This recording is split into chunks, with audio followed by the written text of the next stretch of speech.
Hey everybody, it's Kenny K here, and yesterday, I was looking for a slasher movie, an '80s slasher movie, just to put on and watch. One that I didn't have to think too much about, but and it was Prom Night, 1980s Prom Night, not a remake, thank God. But this movie, although it does, if you think about it, it does make you think a lot. um, for some reason, I'm attracted to this movie, and I think it's because of I like Jamie Lee Curtis in her horror phase, and I like that prom night '80s vibe they had at the end, that dance they were doing. I liked that. I liked, and there was a kind of a creepiness because, like at some point, like when the mirror breaks and a shard of glass is missing, a big shard, which looks like a dagger. It's kind of creepy because she's only there with Kelly,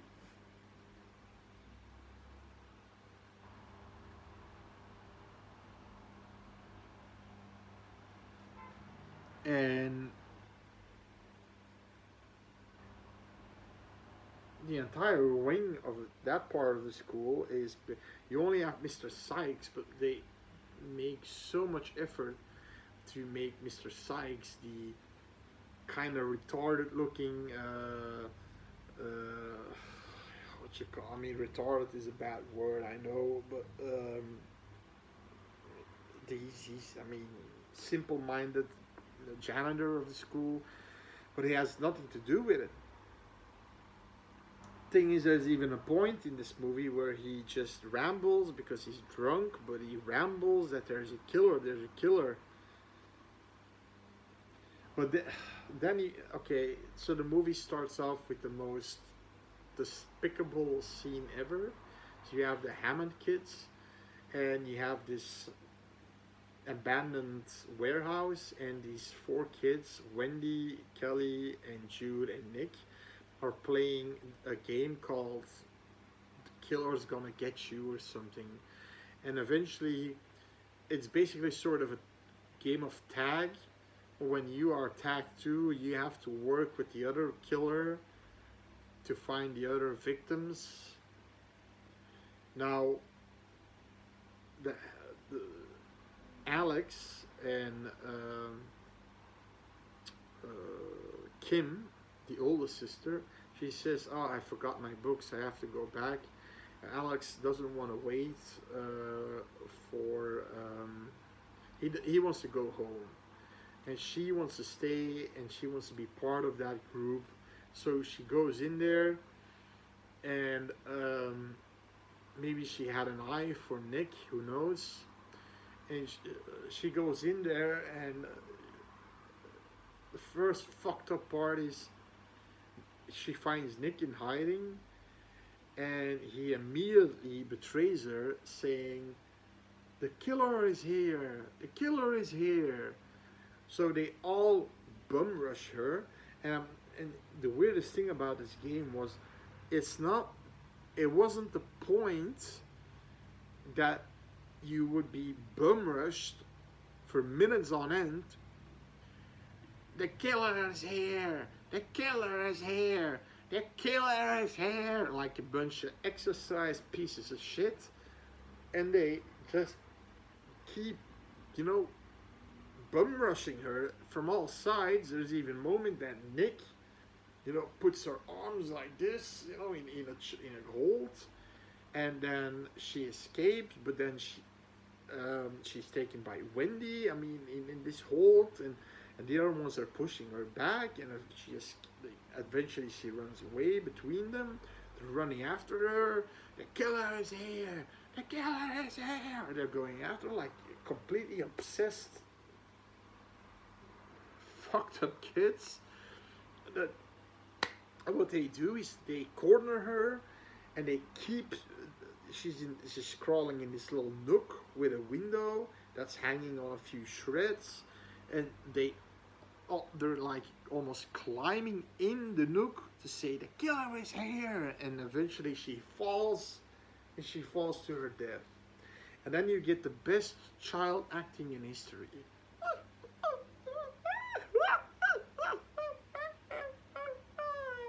So that was supposed to be crying. There was uh, Kelly who is crying. Yeah. Okay. Um, okay. Nick is now he wants he's being the moral guy. You have to call the cops because maybe his dad is a cop. That's Wendy is the instigator. No, no, we don't want to go to jail. Just never talk about it. Boom. They leave her there to die. Maybe she was still alive, but they leave. Even they don't check that. So they not only scared her out of that window, but leave her to die. Okay. And then you see a shadow emerging, and somebody saw everything. And I think I would have picked the brother as a killer, to be honest. You know, he was somewhere in the neighborhood, so I think, and also the shadow, he had this curly hair, and I don't know. So when the movie starts, you have this caller who's doing this weird thing. I don't have a pen or something like. He's doing this thing with his pen and flipping it, and he has this list of all the accomplices. And he's calling, you know, Kelly, Jude, first Kelly, then Jude, Wendy. Well, Wendy thinks it's Lou. Lou is a guy at school who's a pervert and a douchebag. And then Nick, he can't get. He's basically calling him and saying in this distorted voice, "The night's your night, Wendy. You still like to play," something like that. And it was kind of creepy. That was kind of well done. That it was playing with that pencil, pop and then pop and then pop. And when he couldn't get a hold of Nick because Nick thought it was Wendy. And they're broke. So at that point, apparently Wendy and Nick at some point were together, and they broke it off. And Nick's together now with the Hammond girl, Kim, Jamie Lee Curtis, Kim Hammond, the daughter of the principal, Leslie Nielsen, who is Mr. Hammond, the principal, and Alex Hammond is of course the son and the brother of Jamie Lee Curtis. And he scratches his name out violently and things like that. And so now, like I said, you have two cuts of this movie. You've got a cut where you see a little bit more of Leslie Nielsen, where he goes to this shrink, I think Dr. Fairchild or something, and they're going for Vi. It's the wife of Leslie Nielsen. She still can't progress all this shit by losing her daughter, especially now because so many years ago, and then it would have been her first prom night and shit like that. Now you get a little a dialogue going on between Nielsen and the doctor. And that's it. That's it. And there's a little bit more about this crazy secretary who's the principal's new secretary who likes to do kegels on the ground and putting this vape system that sprays out cold air so she doesn't get too sweaty, and she's doing kegels. And then what? So the director liked those scenes. I mean, fuck. And then the other scenes that were like a 5 minutes more, where the lieutenant was more the father of Nick McBride, I think, Lieutenant McBride.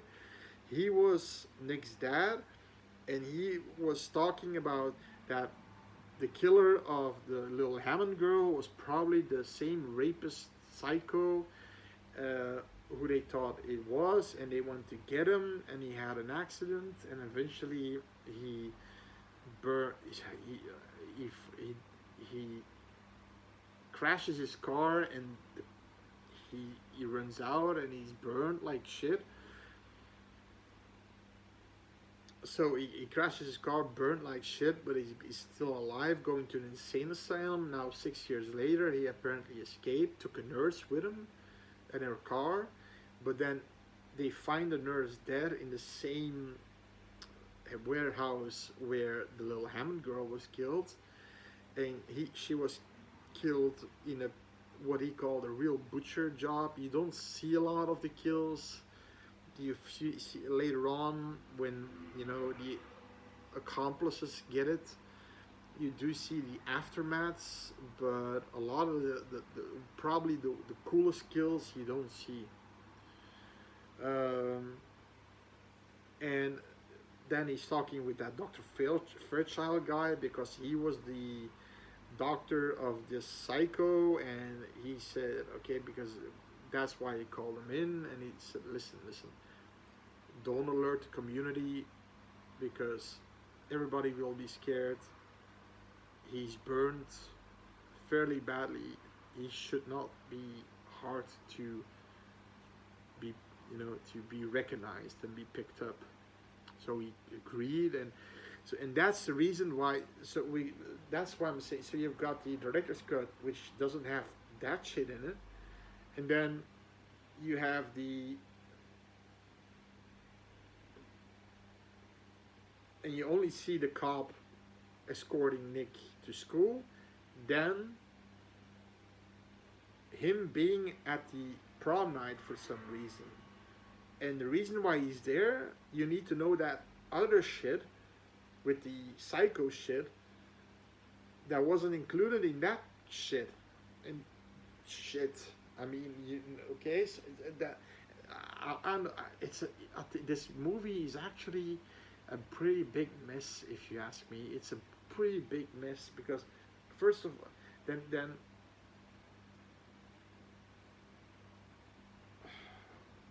you got Lou. He's the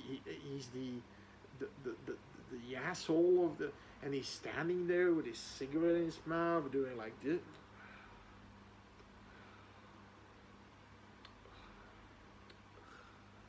So he's an asshole, a douchebag over his head. He just smacks him on the ass. I mean, if you do that now, nowadays that would be sexual harassment.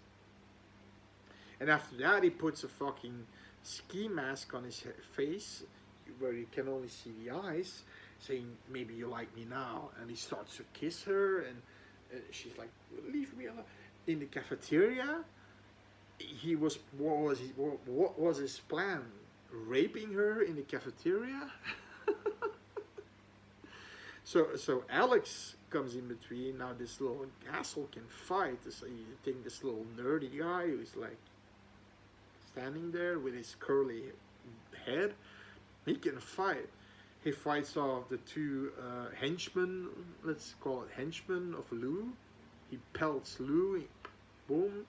Then he gets kicked away by Lou, but he, takes care of the other two guys. You throws them away, boom, punch blocked, jam right in the fucking face. But then fucking Lou attacks him from the back, hits him in the liver.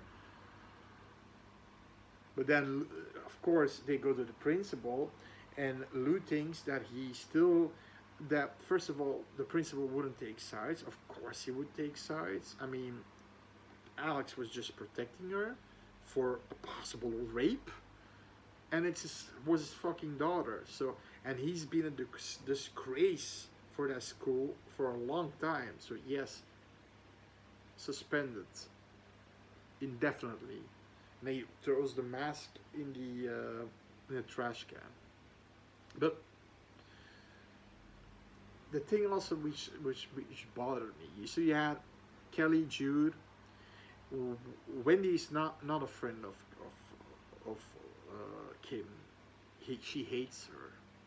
She hates her because she's prom queen.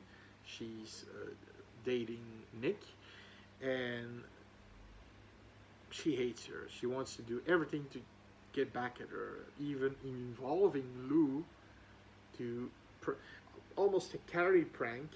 The only difference is Lou is like a retarded version of John Travolta. So, sorry, but now the thing is that Callie and Jude never really told Kim or Nick, for example, their boyfriend, fucking boyfriend. They never told them that they were, I mean, accomplices or something. The moment they actually, you can always say it was an accident, but the moment that they don't even check on her if she's still alive, then you're kind of an accomplice, in my opinion. And that's at least an accomplice to murder, or you know, murder without, you know, manslaughter or something like that. But at least you just driving the fuck away. And they never told her, and they kept, oh, I'm Kimmy, Kimmy, Kimmy, Kimmy, and they were all friends. And you only have one girl like Vicky. She's the coolest girl in the bunch. She's basically the one showing Mr. Sides her bare ass after the tennis game. Here, Mr. Sides, mooning her ass against. And Mr. Sides, like I said, is half sort of, you know.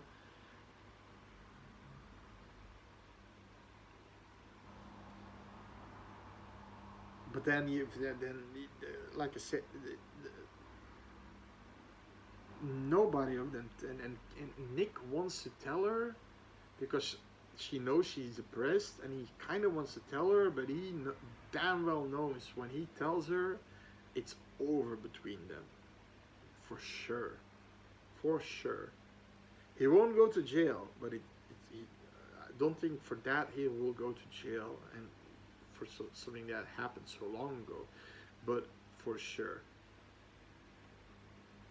But you gotta see every one of these stupid scenes they put in. Maybe the kegeling secretary didn't have to be in there. What the fuck were they thinking? And then the police thing, you know, with the escaped psycho, unnecessary.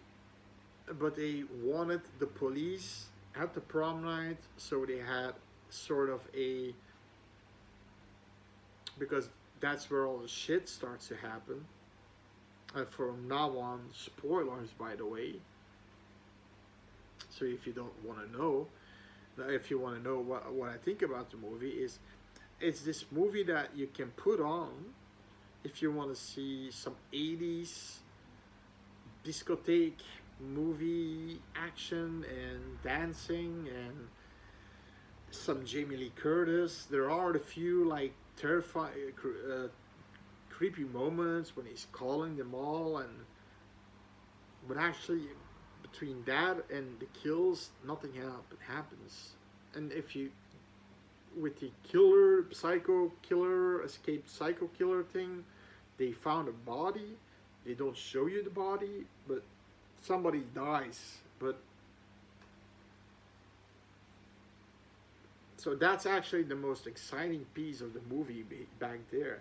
There is a moment, like I said, the mirror breaks. You see a shard of big shard missing. I'm thinking, if the killer didn't wrap some tape around the handle, if you stab somebody with that, you would be slicing your own hand. I mean, the killer is so destitute that he can't afford a simple kitchen knife. A sturdy kitchen knife would do to kill the way he wants to kill these girls and this guy, the accomplices. And he even takes a fucking ski mask out of the trash of his dad to have something over his face. Then he takes the axe of the fire department So this killer is pretty stingy. Oh, and then talk about Slick. This guy, uh, Jude calls him. This guy sees Jude walking. He comes with his van, his hippie van, which can be a rape van. He tries to talk to her, but he he jams his car into the sidewalk in a trench, and he's trying to flirt with her, and they he gives her a ride to school. Apparently, it's her day to the prom. Now, Slick is this little guy with glasses, looks like a walking turd, but he is like he thinks he's like Michael Jackson. He starts to moonwalk a little bit backwards, and he's but it's I'm not actually dissing the guy. I think he was one of my favorite characters of the movie, and that says a lot about the movie. I mean, Leslie Nielsen at some point just disappears. He's uh, uh, he's at the prom and he's sitting there and he's dancing. And Kim asks, "Come on, Daddy, let's dance." We never get to know his name. She always refers to him as Dad or Daddy. I mean, and he says, and the mother is standing there looking like super anxiety and I mean, they disappear after that. You don't see him anymore. It's like Leslie Nielsen, he made up a contract, said, I just want to be in there for like so many scenes, so many lines of dialogue, and that's it. And it's like they cut the cord right there. So, like I said, it's spoiler territory now, okay? So the killer kills.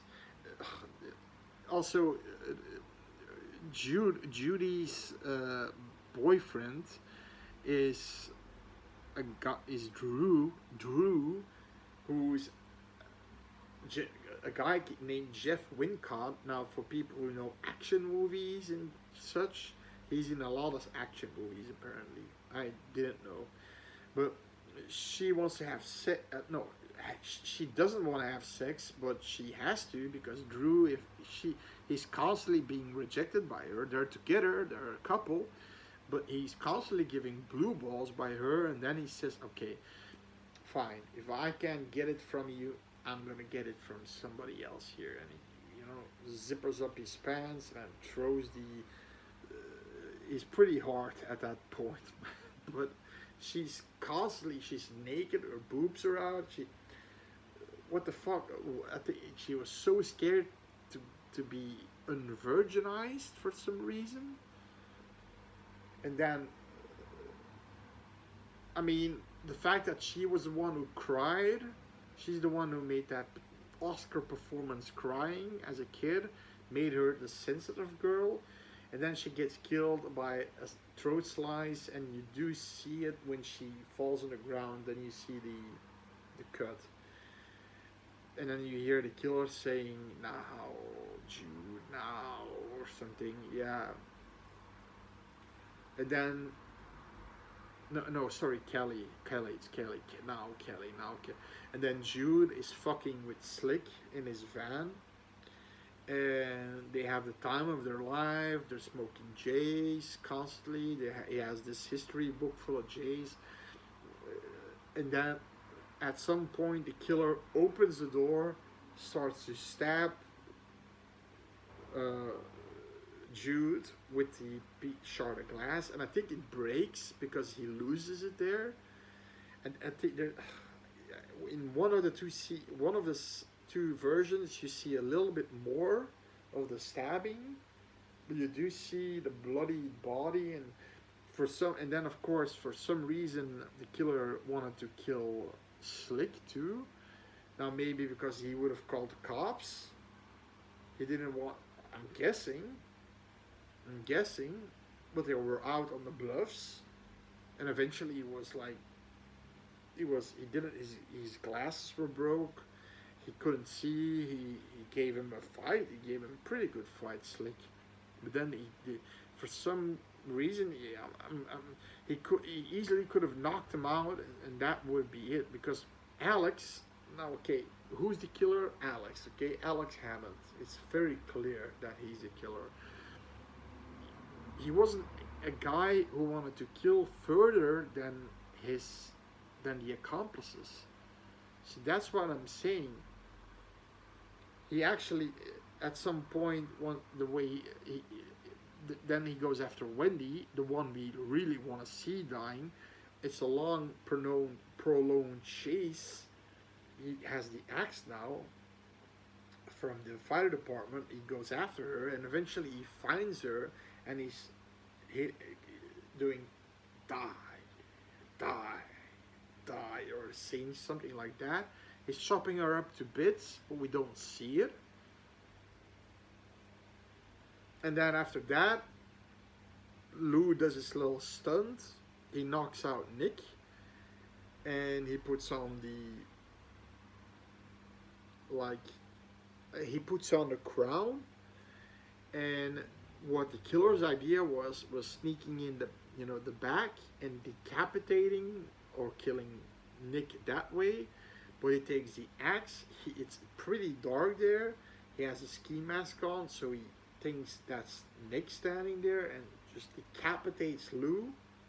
And that's probably the coolest kill in the movie, because you see the head when the head's rolling down the catwalk, you see Lou's face, like, and actually it was his real head. Apparently, he just he hid under the floors of the catwalk, and with his head sticks poking out. It was good effect. And then we get that fight scene because they knocked out Nick, but he's back conscious, but they're fighting and they're like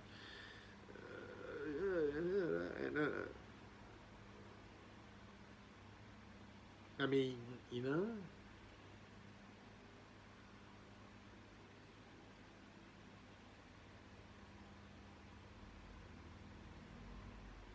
they're fighting. And eventually you see that it's not somebody who wants to kill Kim, because when Kim goes in between to help, he always shoves her aside.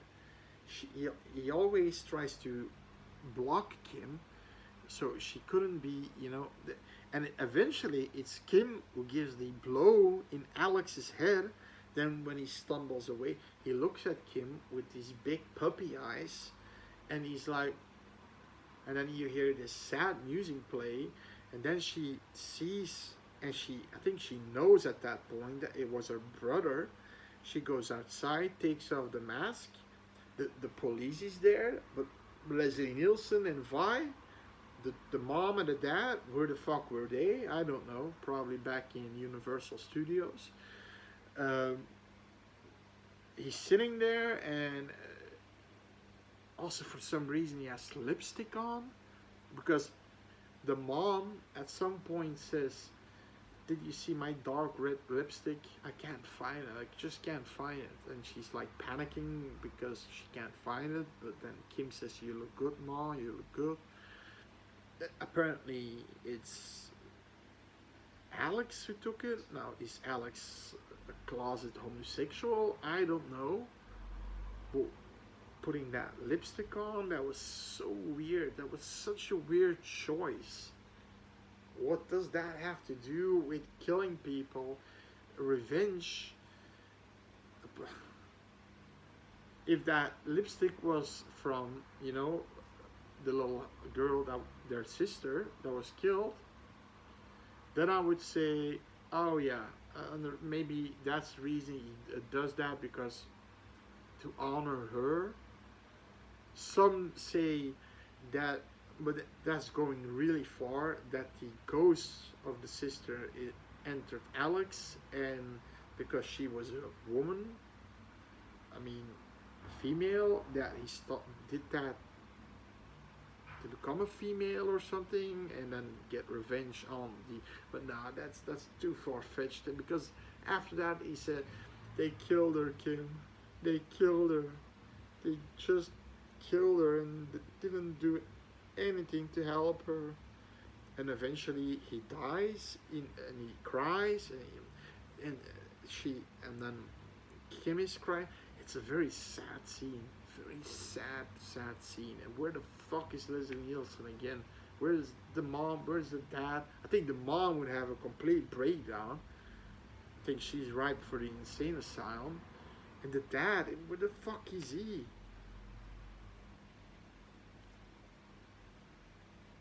Kim is completely destroyed by this now. Okay, she lost two siblings. I mean, the movie. Listen, the movie. It had a lot of problems. That's for sure. If you like the